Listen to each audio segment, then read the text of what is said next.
Dari bawah sini bang.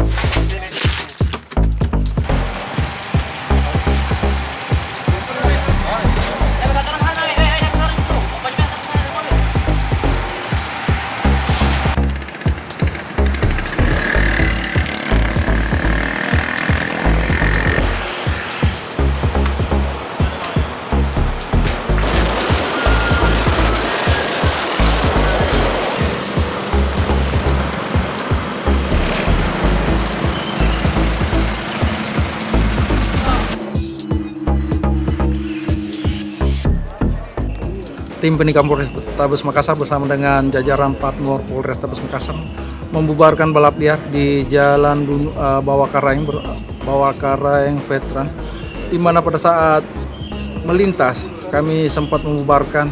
Akhirnya beberapa kendaraan sambil tabrakan, dan kendaraan yang sempat kami amankan sebanyak 3 unit bersama dengan para pelaku balap liar.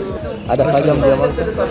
Jadi setelah kami periksa di sekitaran kendaraan yang terjatuh, ada satu buah busur yang ditemukan, namun pemilik belum diketahui siapa yang pemilik daripada busur tersebut.